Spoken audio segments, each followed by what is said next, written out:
യാക്കോബ് കോവണി കണ്ട സ്ഥലത്ത്, സ്വപ്നം കണ്ട സ്ഥലത്ത്, മാലാഖമാരെ കണ്ട സ്ഥലത്ത് തലയിണയായി വെച്ച കല്ല് എടുത്തു വെച്ച് എണ്ണയൊഴിച്ച് ദൈവാരാധന ആരംഭിച്ചു.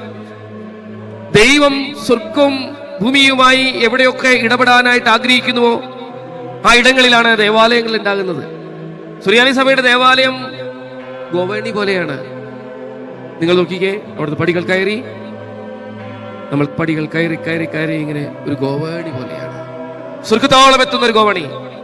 അവരൊന്നും ഇങ്ങോട്ട് കൊണ്ടുവന്നില്ല, അവർക്കൊന്നും കൊണ്ടുവരാനില്ലായിരുന്നു. പക്ഷെ അവരൊന്നു കൊണ്ടുവന്നു, ദൈവത്തെ കൊണ്ടുവന്നു, അവർ വിശ്വാസത്തെ കൊണ്ടുവന്നു. അവരെ ഈ മണ്ണിൽ അധ്വാനിച്ചപ്പോൾ ഗീവർഗീസ് നാമത്തിൽ ഒരു ദേവാലയം ഉണ്ടാകണമെന്ന് അവർ ആഗ്രഹിച്ചു. കാട്ടിൽ നിന്ന് തടിവെട്ടിയും പുല്ലുവേഞ്ഞും ചാണകം മെഴുകിയും ഇവിടെ ആരാധന ആരംഭിച്ചു. അത്രയധികം സഹനങ്ങളിലൂടെ ഈ ദേവാലയം ഉണ്ടായി. കല്ലുകൾ ചേർത്തല്ല പ്രിയമക്കളെ ദേവാലയം ഉണ്ടാക്കുന്നത്. മറ്റു കെട്ടിടങ്ങൾ, നിങ്ങൾ വീടുണ്ടാക്കിയത് കല്ല് ചേർത്ത് വെച്ചാണ്. ദേവാലയം ഉണ്ടാകുന്നത് കരങ്ങൾ ചേർത്ത് വെച്ചാണ്. എന്തിനാണ് ദേവാലയം മനോഹരമായിരിക്കുന്നത്? ദേവാലയത്തിലാണ് എന്റെയും നിങ്ങളുടെയും ഒക്കെ ഏറ്റവും ഒടുവിലത്തെ വാസം. നമ്മൾ സ്ഥിരമായി കിടക്കേണ്ടത് എവിടെയാണ്? ഇവിടെയാണ്. ഇത് മനോഹരമായിരിക്കണം.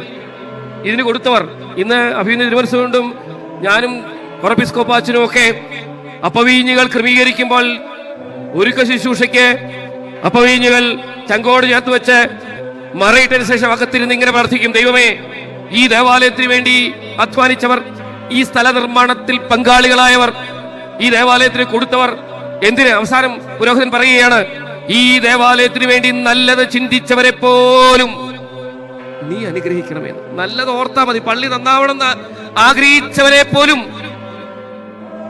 അനുഗ്രഹിക്കണമെന്ന പ്രാർത്ഥന. അതുകൊണ്ട് പള്ളിക്കും പട്ടക്കാർക്കും കൊടുത്ത് ആരും നശിച്ചിട്ടില്ല. നമ്മുടെ കാരണവന്മാർ കഷ്ടപ്പെട്ടതുകൊണ്ടും ഈ കുന്നിൽ ഇങ്ങനെ ഒരു ആരാധന തുടങ്ങിയത് കൊണ്ടുമാണ് നമുക്ക് ഇത്ര വെട്ടമുണ്ടായത്.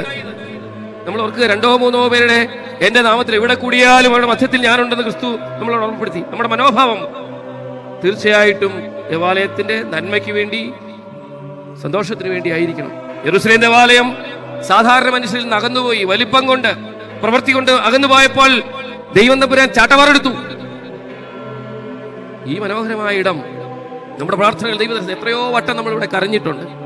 എത്രയോ വട്ടം നമ്മൾ നന്ദി സൂചകമായി ദൈവത്തിന് മുമ്പാകെ നന്ദി പറഞ്ഞിട്ടുണ്ട്. എത്രയോ പേരുടെ കണ്ണുനീരും വേദനകളും അർപ്പിച്ച ഒരു ഇടമാണിത്.